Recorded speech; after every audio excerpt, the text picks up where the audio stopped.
प्रधानमंत्री ने पुलिस के लिए एक राष्ट्र एक वर्दी का विचार रखा। राज्यों के गृह मंत्रियों के चिंतन शिविर को किया संबोधित।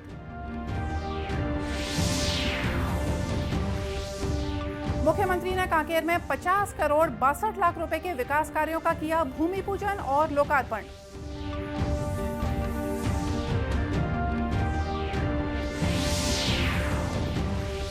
सेल की अध्यक्ष ने बीएसपी के रावघाट खदानों का किया दौरा। अंतागढ़ के डीएवी स्कूल और रेलवे स्टेशन का भी किया निरीक्षण।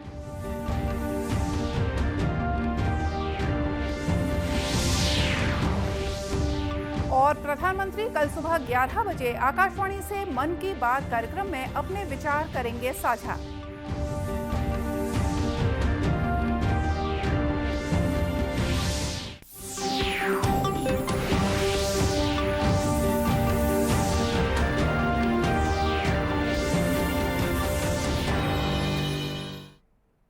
नमस्कार, आप देख रहे हैं दूरदर्शन समाचार। मैं हूं मोनिका शर्मा और आइए अब देखते हैं समाचार विस्तार से। प्रधानमंत्री नरेंद्र मोदी ने पुलिस के लिए एक राष्ट्र एक वर्दी का विचार रखा है। राज्यों के गृह मंत्रियों के चिंतन शिविर को वीडियो कॉन्फ्रेंस के माध्यम से संबोधित करते हुए श्री मोदी ने कहा कि ये मात्र सुझाव है और वे इसे राज्यों पर थोपने की कोशिश नहीं कर रहे हैं। प्रधानमंत्री ने कहा कि उनका मानना है कि देश भर में पुलिस बल की पहचान एक जैसी होनी चाहिए। उन्होंने कहा कि हमारे लिए भी आवश्यक है कि हमारे देश के पुलिस बेड़े में one nation one police uniform हो। हाँ, उस राज्य का एक अपना टैग हो सकता है, उस राज्य का एक नंबर हो सकता है, लेकिन पहचान कॉमन बने। यूनिफॉर्म, हाँ, उस राज्य का एक टैग हो सकता है, उस राज्य का एक नंबर हो सकता है, लेकिन पहचान कॉमन बने। इस पर सोचा, मैं एक विचार के रूप में रख रहा हूं। न मैं कहीं आपसे आग्रह भी करता हूं, मैं सिर्फ एक विचार रखता हूं और इस विचार पे चर्चा कीजिए। कभी ठीक लगे, 5 साल 50 साल 100 साल के बाद भी उपयोगी लगेगा तो जरूर देखिए। उसी प्रकार से अलग अलग प्रकार की पुलिस के नए नए विभाग शुरू हुए हैं, एक्सपर्टाइज आई है। अब हम देखिए, दुनिया में टूरिज्म का बहुत बड़ा मार्केट है। भारत में टूरिज्म की संभावना है, बहुत बढ़ रही है। विश्व से बहुत बड़ी मात्रा में टूरिस्टों का भारत में आने का प्रवाह बढ़ना ही बढ़ना है। आज दुनिया में कई देश जो टूरिज्म के क्षेत्र में बहुत आगे हैं, वहां टूरिज्म के लिए काम करने वाली पुलिस बनाई जाती है। उनकी ट्रेनिंग अलग होती है, उनको लैंग्वेजेस भी सिखाई जाती है, उनके बिहेवियर पूरी तरह चेंज होता है। और यात्रियों को भी, विदेश के टूरिस्टों को भी पता होता कि भाई ये मदद करने के लिए पुलिस की व्यवस्था है। और वो पुलिस होने के कारण वो पुलिस एनफोर्समेंट जो इंस्टीट्यूट्स हैं उससे भी बड़े आसानी से संकलन कर पाता है।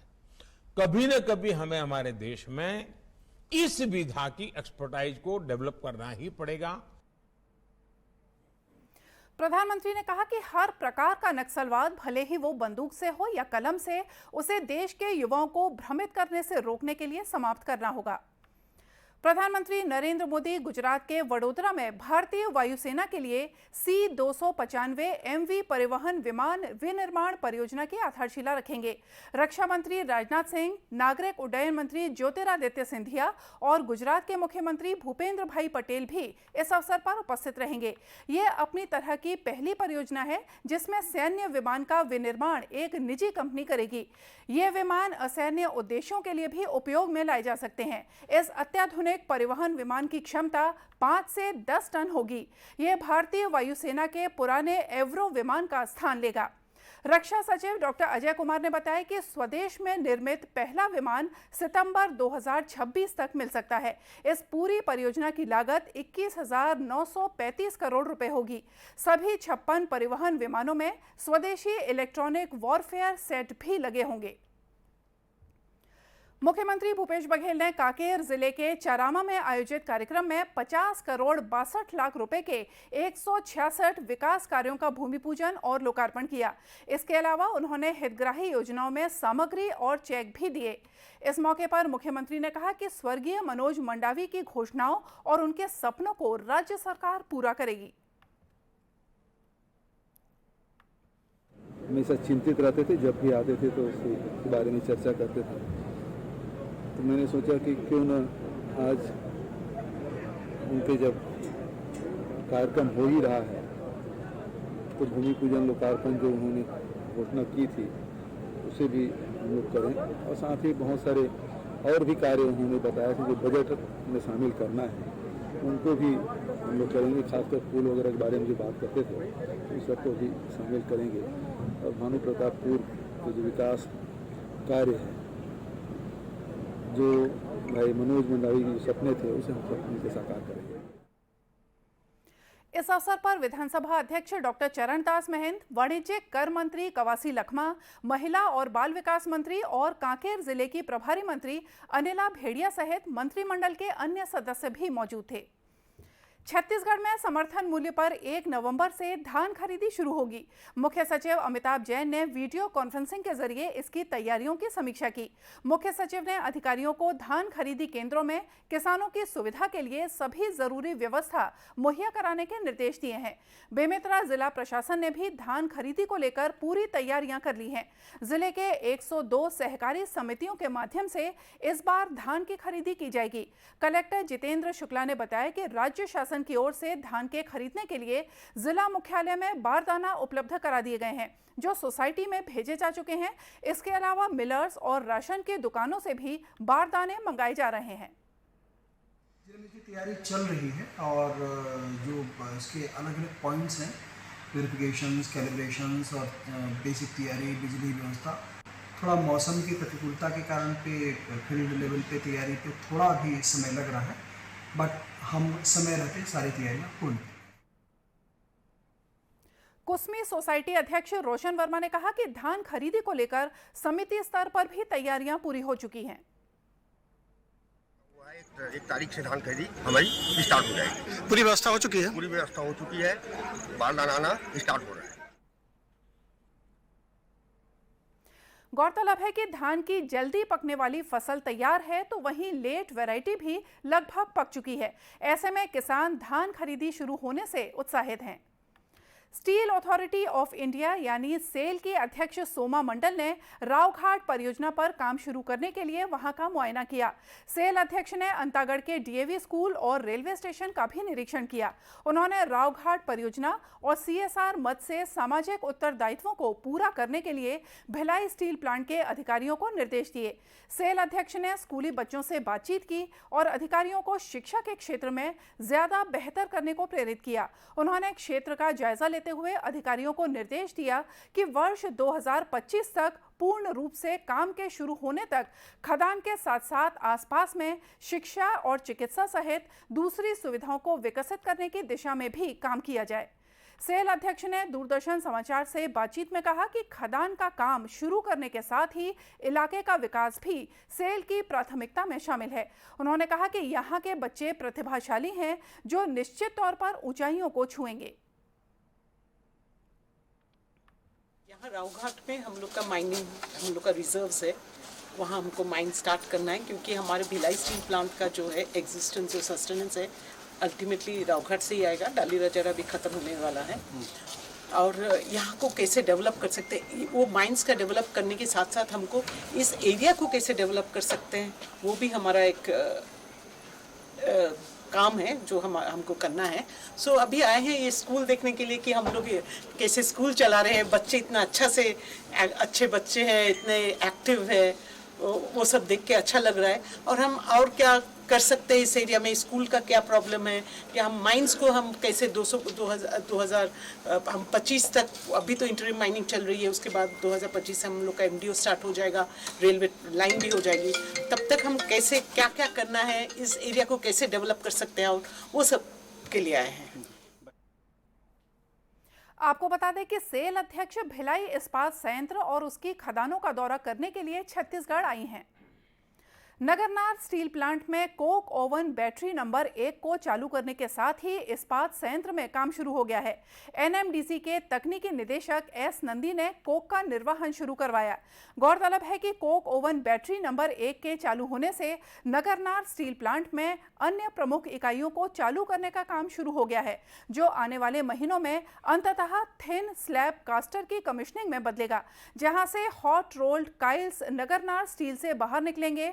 लगभग 2000 करोड़ रुपए की लागत से बने कोक ओवन कॉम्प्लेक्स को बीईसी भिलाई ने बनाया है। हर बैटरी में 7 मीटर ऊंचे 67 ओवन है और एक कोक ड्राई कूलिंग प्लांट है जो नाइट्रोजन का उपयोग करके गर्म कोक को ठंडा करेंगे। यह प्रभावी रूप से प्रदूषण से बचाता है और बिजली पैदा करने के लिए गर्मी का उपयोग करने में मदद करता है। ये महत्वपूर्ण कदम विदेशी और भारतीय विशेषज्ञों की देखरेख में सभी सुरक्षा और चिकित्सा बुनियादी ढांचे के साथ अलर्ट और स्टैंड बाई पर शुरू किया गया। ये पहला बैच होने के कारण कोयले को कोक में बदलने की प्रक्रिया में सामान्य समय अवधि 16 से 18 घंटे की तुलना में लगभग 32 घंटे लगे। कोयले को कोक में बदलने के लिए 1100 डिग्री सेंटीग्रेड पर गर्म किया जाता है। इस कोक का उपयोग ब्लास्ट फर्नेस में ईंधन और रिड्यूसर के रूप में किया जाता है, जहां लौह अयस्क को पिघलाया जाता है। प्रधानमंत्री नरेंद्र मोदी कल सुबह 11 बजे आकाशवाणी से मन की बात कार्यक्रम में अपने विचार साझा करेंगे। ये मासिक रेडियो कार्यक्रम की 94वीं कड़ी होगी। कार्यक्रम का प्रसारण आकाशवाणी और दूरदर्शन के सभी नेटवर्क, आकाशवाणी समाचार की वेबसाइट और news on AIR mobile app पर किया जाएगा। आकाशवाणी समाचार, दूरदर्शन समाचार, प्रधानमंत्री कार्यालय और सूचना और प्रसारण मंत्रालय के YouTube चैनलों पर भी कार्यक्रम सीधा प्रसारित होगा। आकाशवाणी से हिंदी प्रसारण के तुरंत बाद क्षेत्रीय भाषाओं में भी मन की बात कार्यक्रम प्रसारित किया जाएगा। सरदार वल्लभ भाई पटेल के जन्म दिवस के पूर्व CRPF जवानों ने राजधानी रायपुर में एक साइकिल रैली निकाली, जिसमें CRPF के 100 से ज्यादा जवान शामिल हुए। 65वीं CRPF बटालियन के कमांडेंट VK सिंह ने कहा कि सरदार वल्लभ भाई पटेल ने जिस तरह अखंड भारत का सपना साकार किया था, उसी तरह लोगों को एकजुट करने के उद्देश्य से ये रैली निकाली गई।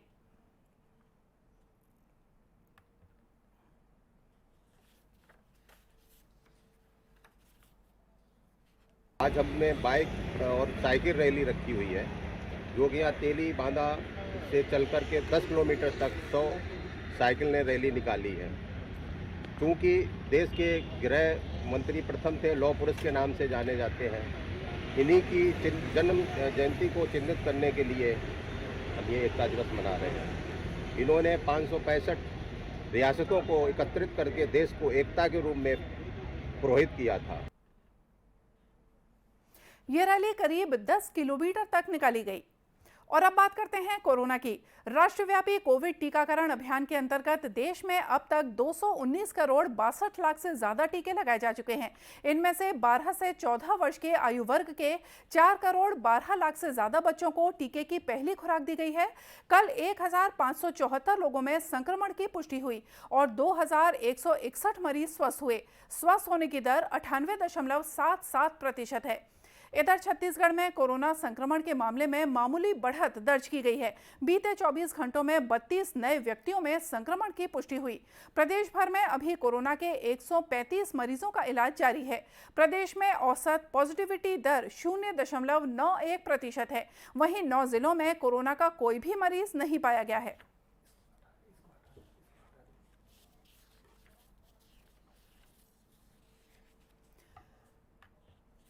स्वतंत्रता आंदोलन से जुड़ी घटनाओं पर आधारित सीरियल स्वराज का दूरदर्शन के राष्ट्रीय चैनल पर प्रसारण किया जा रहा है। दर्शक इसे DD नेशनल पर हर रविवार रात 9 बजे, मंगलवार दोपहर 1 बजे, गुरुवार दोपहर 1 बजे, शनिवार रात 9 बजे और रविवार सुबह 9 बजे देख सकते हैं। और आइए देखते हैं अंत में मुख्य समाचार एक बार फिर से। प्रधानमंत्री ने पुलिस के लिए एक राष्ट्र एक वर्दी का विचार रखा। राज्यों के गृह मंत्रियों के चिंतन शिविर को किया संबोधित।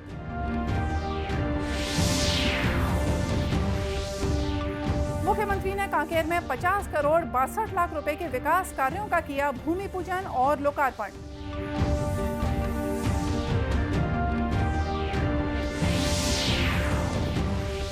सेल के अध्यक्ष ने बीएसपी के रावघाट खदानों का किया दौरा। अंतागढ़ के DAV स्कूल और रेलवे स्टेशन का भी किया निरीक्षण।